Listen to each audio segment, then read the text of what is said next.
बिस्मिल्लाहिर्रहमानिर्रहीम। अस्सलाम वालेकुम। मेरा नाम सबीन शहबाज और आप मेरा यूट्यूब चैनल देखें। नाज़रीन, आज के इस व्लॉग में 2 से 3 अहम चीज़ें हैं जिस पर बात करेंगे। एक तो इमरान खान ने ज़िमनी इंतखाबात से बायकॉट का ऐलान किया है। उसकी तफसीलात भी आपके सामने रखूँगी। और दूसरा, आपको याद होगा गुज़िश्ता रोज़ इमरान खान ने जो है वो ये कहा था कि अली गंडापुर अगर सूबे में अमन अमान कायम नहीं रख सकते और अगर पार्टी को साथ लेकर नहीं चल सकते तो बेहतर है कि किसी और को मौका दे दिया जाए। यानी कि इनडायरेक्टली जो है वो इमरान खान अली गंडापुर से इस्तीफे का जो है वो कह रहे थे शायद। तीसरा जो है वो आमिर मुग़ल साहब जो हैं उन्होंने आज एक बड़ी यूनिक किस्म की तहरीक कह लीजिए वो शुरू करने का ऐलान किया। कौन-सी तहरीक है और इस तहरीक में होगा क्या और आमिर मुग़ल साहब क्या कुछ कर सकते हैं, उसकी तफ़सीलात भी जो आपके सामने रखेंगे। और एंड पर जो है वो थोड़ी-सी बात करेंगे। ईरानी सदर इस वक़्त पाकिस्तान में मौजूद हैं। वो किन-किन अहम शख्सियात से मुलाकात करेंगे और उनकी जो पाकिस्तान में मौजूदगी है वो किन-किन चीज़ों की तरफ जो है वो इशारे कर रही है। तमाम तर चीज़ों की तफ़सीलात है आपके सामने रखूँगी। कि वीडियो के बाकायदा आगाज़ से पहले गुज़ारिश है कि चैनल अगर अब तक आपने सब्सक्राइब नहीं किया तो उसको सब्सक्राइब कर लीजिए और कमेंट सेक्शन में अपनी कीमती राय से ज़रूर आगाह कीजिए।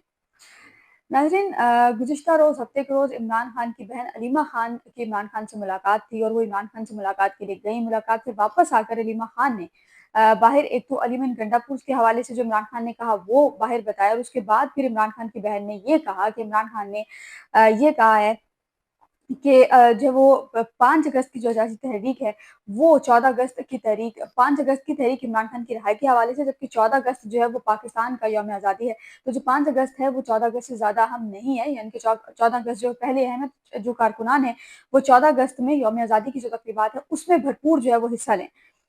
अब ज़िमनी इंतखाबात के हवाले से इमरान खान ने कहा है कि पीटीआई के जो अरकान पार्लिमान हैं, उनकी नाअहली को नाजायज़ और गैर कानूनी करार देते हुए खाली नशिस्तों पर ज़िमनी इंतखाबात में हिस्सा न लेने का ऐलान किया है। नाहल कौन से हुए थे? सेनेटर एजाज चौधरी साहब को नाहल किया गया था, जमशेद दस्ती को डीसीट किया गया था। और साथ-साथ इलेक्शन कमीशन ने, आपको याद होगा कि पिछले हफ्ते तकरीबन 6 से 7 जो अरकान पार्लियामेंट हैं और सेनेटर्स हैं, उनकी नाअहली का जो नोटिफिकेशन है वो जारी किया था, यानी कि उनको डीसीट करने का जो नोटिफिकेशन है वो इलेक्शन कमीशन की जानिब से जारी किया गया था। इमरान खान ने अब ये कहा है कि पाकिस्तान तहरीक-ए-इंसाफ जो है ये ज़िमनी इंतखाबात में हिस्सा नहीं लेगी।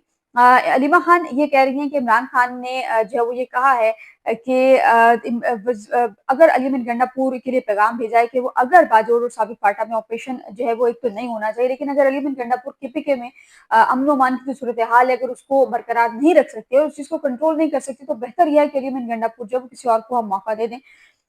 अलीमा खान ने ये भी कहा है कि इमरान खान ने ये कहा है कि फौज जो है मुल्क का कीमती इदारा है और अवाम और फौज को आमने सामने ना लाए, मसाइल को बातचीत से भी हल किया जा सकता है। साथ फिर उन्होंने ये कहा कि इमरान खान ने कहा है कि जो 14 अगस्त है वो 5 अगस्त से ज़्यादा अहम है, तो कारकुनान जो है वो 14 अगस्त की तकरीबात है उसमें बढ़ चढ़ कर हिस्सा लें। अच्छा, अब यहाँ पर एक चीज़ जो इंटरेस्टिंग वो ये है कि कारकुनान जो पीटीआई के पार्लिमान है, अरकान पार्लिमान है या जो एमपीज़ हैं या जो सेनेटर्स हैं, वो तमाम जो है वो नाअहल हो रहे हैं।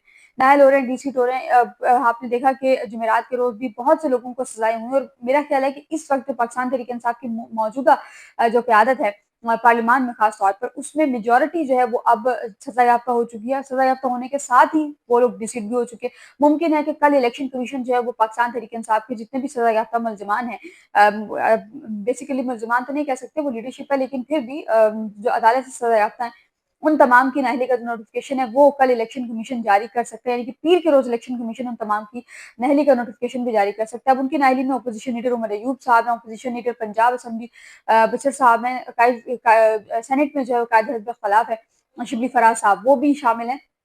और यानी कि कुछ लोग हैं जो कि इसमें शामिल होते हैं। दूसरा जो है वो आमिर मुग़ल साहब हैं, उन्होंने ये कहा है कि वो आमिर मुग़ल साहब ने अपने एक्स अकाउंट पर एक ट्वीट जो है वो शेयर किया, उसमें उन्होंने कहा है कि इस्लामाबाद में जो है वो आज से, यानी कि इतवार के रोज़ से गैर मुसल्लह गोरिल्ला जद्दोजहद। अब ये एक बड़ी डिफरेंट सी जद्दोजहद है जो कि मेरा ख़्याल है मुझ समेत काफ़ी लोगों ने पहली दफ़ा ये सुनी होगी। ये होती क्या है?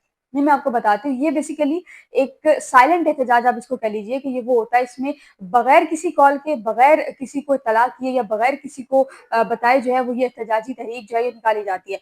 इसमें ये होता है कि किसी भी बड़ी शाहराह मतलब अगर आप इस्लामाबाद की मिसाल लें तो ज़ीरो पॉइंट हो गया, डी चौक हो गया, कश्मीर हाईवे हो गया, किसी भी शाहराह पर आमिर मुग़ल साहब समेत अपने कुछ लोगों के कारकुनान के या जो पाकिस्तान तहरीक-ए-इंसाफ के होंगे, उनके आमिर मुग़ल साहब जो है वो किसी भी मेन रोड पर आएँगे, मेन शाहराह पर आएँगे, वो वहाँ पर आकर अपना एहतजाज जो है वो रिकॉर्ड कराएँगे, एहतजाज करेंगे और उसके बाद फिर वहाँ से वो पुलिस के आने से पहले आमिर मुगल साहब जो हैं वो गायब हो जाएंगे और वहीं पर फिर जाहिर है पहले से तो इंतजाम नहीं होंगे, तो उनको जो है वो अपने साथ माइक या जो चीजें हैं वो जब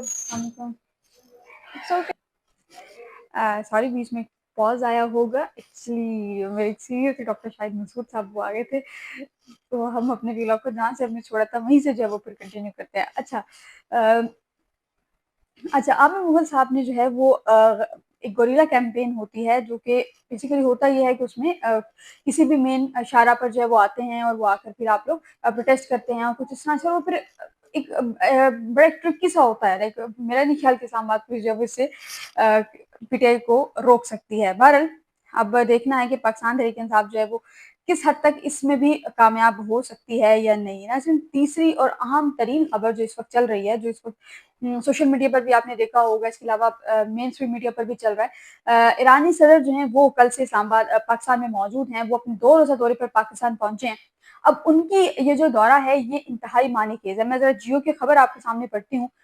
जियो कह रहा है कि जी पाक ईरान दोस्ती जो है वो तारीख की नई बुलंदियों पर पहुंच गई है और ईरानी सदर डॉक्टर मसूद जो है इजहार तशक्कुर के लिए पाकिस्तान के 2 रोज़ा सरकारी दौरे पर इस्लामाबाद पहुंचे हैं और वज़ीर आज़म शहबाज शरीफ ने एयरपोर्ट पर ईरानी सदर उनके वक्त पर पुरतपाक इस्तकबाल की। गुज़िश्ता रोज ये लोग पहुंचे थे और गुज़िश्ता रोज लाहौर में मौजूद रहे। लाहौर में मज़ार इकबाल जो है, इकबाल का मज़ार जो, उस पर हाजिरी भी दी और फिर बाकी जो है वो चीज़ें, और फिर ये है कि दोनों ममालिक के झंडे लहराए गए और वज़ीर आज़म ने आज ज़ोराना देंगे। अच्छा, अब आज की जो मसरूफियात हैं, आज की मसरूफियात बहुत मानी-खेज़ और बड़े इम्पोर्टेंट हैं। सबसे पहले ईरानी सदर जो हैं वो वज़ीर-ए-आज़म शहबाज शरीफ से मिलेंगे। अब से कुछ देर कबल उनकी मुलाकात हो चुकी है वज़ीर-ए-आज़म से, लेकिन आज शाम 5 बजे वज़ीर-ए-आज़म के बाद जो है वो आर्मी चीफ जो हैं, सॉरी, वज़ीर-ए-आज़म के बाद ईरानी सदर जो हैं वो सदर मुमलिकत आसिफ अली ज़रदारी से मिलेंगे, ईरानी सदर में वहाँ पर जाएँगे। वहाँ पर भी ज़ाहिर है एक मानी-खेज़ गुफ्तगू होगी। साथ ही जो है वो ईरानी सदर जो है वो फील्ड मार्शल सैयद आसिम मुनीर से भी मुलाकात जो है वो करेंगे, कि बड़ा कम देखा जाता है कि कोई भी शख्सियत इस तरह से अगर पाकिस्तान आ रही है और वो पाकिस्तान आकर फील्ड मार्शल या आर्मी चीफ या इस तरह से कोई भी इस लेवल तक जो है वो मुलाकातें करे। अब ये है कि पीएम हाउस में दोनों ममालिक के जो माबैन है वो वो इस वक्त भी तकरीब जो है इस वक्त भी जारी है। ईरानी सदर जो हैं उनके हमरा उनका वफ्त है, वज़ीर-ए-आज़म से आज वन-ऑन-वन मुलाकात उनकी हो चुकी है। इसके अलावा जो मुख्तलिफ मुफाहमती याददाश्तें हैं उस पर जो है वो दस्तखत होंगे। ईरानी सदर की फील्ड मार्शल सैयद आसिम मुनीर से भी अहम मुलाकातें जो हैं वो शेड्यूल हैं और ईरानी सदर आज सदर मुमलिकत आसिफ अली ज़रदारी से मुलाकात करेंगे और उसके बाद फिर जो है वो आसिफ अली ज़रदारी साहब जो है वो इशाया देंगे। सफारती हल्के में ईरानी सदर ने 2 तरफ़ा ताल्लुकात रीजन के लिए अहम जो है वो करार दिए हैं और इस दौरे के नतीजे में जो है वो दोनों मुल्कों के दरमियान तजारती और इक़्तिसादी ताउन को वसअत मिलेगी और दोनों ममालिक के दरमियान सालाना तजारती तबादले को $10 अरब तक बढ़ाने का जो मंसूबा है और अप्रैल 2024 में दोनों ममालिक ने आइंदा 5 सालों में बाहमी जो तजारत को फ़रोग देने पर इत्तफाक जो है वो किया है। अब ये है कि मौजूदा जो सदर हैं जिस वक्त पाकिस्तान में मौजूद हैं वो 2 साल में पाकिस्तान का दौरा करने वाले पहले ईरानी सदर जो है वो बन गए हैं। इस्माइल हनीय साहब गुज़िश्ता साल जो है वो सदर थे ईरान के और उसके फिर आपने देखा कि उनकी शहादत जो है वो हुई थी। खैर ये हैं और ये जो है मौजूदा सदर ये गुज़िश्ता साल भी आए थे और इस साल भी ये जो है वो यहाँ पर आए हैं और इन्होंने आकर किया है। अच्छा, अब एक इंटरेस्टिंग चीज़ इसमें बड़ी मज़े की वो ये है कि कुछ लोग इसको रिलेट करें इमरान खान की रिहाई से और इमरान खान की जो रिहाई की तहरीक है कि उससे जो है वो कुछ लोग इसको रिलेट करें। लेकिन इन 2 चीज़ों का कोई ताल्लुक नहीं है। इमरान खान की जो रिहाई है वो बिल्कुल एक डिफरेंट टॉपिक है, बिल्कुल डिफरेंट है और ईरान जो है वो इंटरेस्टेड हो सकता है और मुमकिन है कि ईरान जो है वो आ रहा है और फिर आकर मुलाकातें भी करे, लेकिन जो आर्मी चीफ से मुलाकात है वो एक बड़ी मानीखेज मुलाकात हो सकती है। ये जब एलामिया आएगा शाम में तो फिर पता चलेगा। मुमकिन है कि शाम को 5 से 7 बजे के दरमियान में ये मुलाकात मुतवक्की है, 4 से 7 बजे के दरमियान में, सॉरी, ये मुलाकात मुतवक्की है और उसमें फिर सैयद आसिम मुनीर साहब जो हैं वो ईरानी सदर से मिलेंगे और मिलकर फिर क्या कुछ होगा वो इंशाल्लाह कल के व्लॉग में मैं आपको बताऊंगी। लेकिन व्लॉग फिल वक्त के लिए इतना। मुझे अपने दुआ में याद रखना, बहुत ख्याल रखिएगा।